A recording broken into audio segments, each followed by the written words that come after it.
everyone. Thanks for logging back in, watching this week's video. Yes, I have something special here. I know I'm good looking, but I look better with this thing right here. This is our new 7-week-old miniature hot dog. Is that right? Sure. I don't like dogs, so everyone knows. He's obviously shaking. I'm holding him still like a little blue bear. But we're going to hand him off. Is his eyes? His eyes are closed. Yeah, he's sleeping. He's sleeping around your No, chest. see, everybody wants to grab him, and then I get to hold him for 2 minutes. Now, I am going to have to take my clothes to the dry cleaners, thoroughly fumigate them, because, I mean, puppy smells different. Anyway, we're going to get into the video and talk about a few things building off of last week, and some future predictions and what we think has happened in the past, and maybe what we're coming out of, and give you guys some transparent knowledge of what we believe is going to happen without anything connected to it to ask for. So just kind of helping out with some information for everybody to make an intelligent decision based off of their personal situation. Last week we talked about a few people on YouTube, not to mention a grandfather and grandson, and then there's a single person out there giving you kind of some fake news, I guess is the best way to say it. And basically the information that they're given is their perception, but there's no basis of where they're getting the information that they're passing on. In one of the videos that we continue to watch from a pair of two, it seems that they're also trying to advertise and send you to a used car website that they either own or endorse.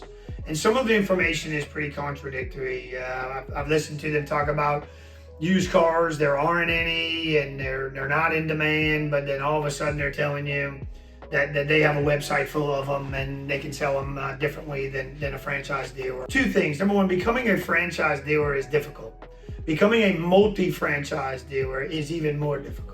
So I can understand why, if you're not one, you are trying to put a whole bunch of negative on people that are in the dealership and what we do to try and make yourself sometimes look better. We're trying to give you guys some transparent, like I said, information from just the knowledge base of day-to-day operations, from what I know, what I think.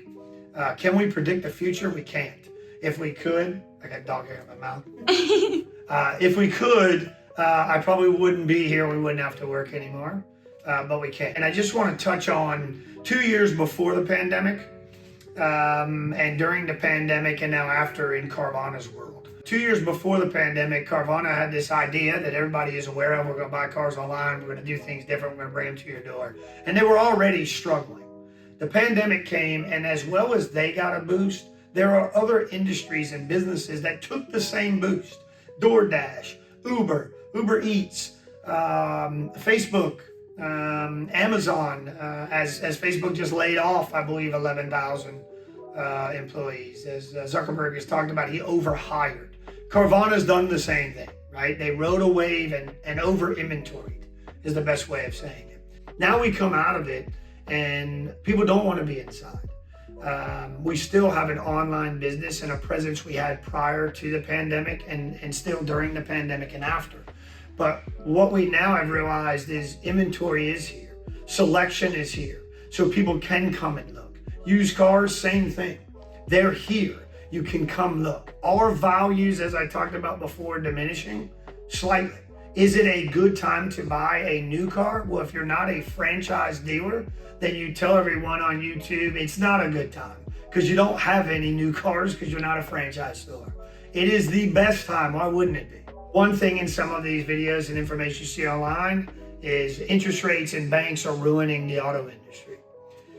But we forget that MSRPs and charging over in the pandemic is the same thing that they said was ruining the auto industry. So when you can say anything that you want to, depending on where you are or what you're in, then are you really telling the truth? I don't think so. Interest rates and banks aren't ruining the auto industry.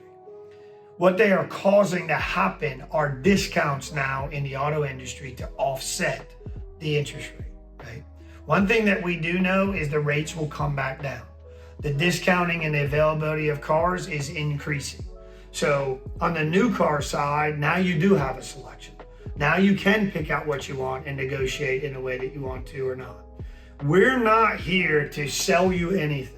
We're here to give you information that the industry is dictating, but I can't tell you what to buy or how to buy without knowing you, without knowing all of you. Because if I know your situation and what you're trying to accomplish, I can tell you what the industry is trending towards and what's happening. And then maybe you can figure out to use some of this information to benefit yourself in a buying situation. To say Carvana is going bankrupt, used cars are sitting, values are dropping, new cars, don't buy them, there is none. That's completely, totally opposite from actually what's taking place. Let's get them on our podcast. Let's see if the information that they have stands up to the information that I have. And then you guys can make an intelligent decision on what to follow and what to watch. There are some things that they can say that can help, but to broad statement on one side that used cars are stacking up, nobody's buying them, but then on the other side, talk about there's availability and they have it. It doesn't make sense to me. So I'd really like to verify what someone is telling, and I'm open to verify what I'm telling as well. But I don't think there's anything in there that's steering you one way or the other. Because if you have an old car with a low interest rate or it's paid for, why would you buy a new one? Well, because you get a new car at a discounted price that offsets MSRP. Values aren't dropping because of what I talked about before in the last video, because the availability of cars that are not selling is what one of the channels can't see. They referenced, I think, Black Book as their databases. Black Book has been around in Manheim Auto Auctions for years, but they only document what sells. They do not document what doesn't sell. So when they're giving you information about what cars are selling for, they're giving you information about cars that sold, not the thousands that didn't sell because they were asking still either inflated dollars or minimal dollars. It doesn't matter. So I'd love to continue to provide information to help you guys out in buying. Anything you need, let us know.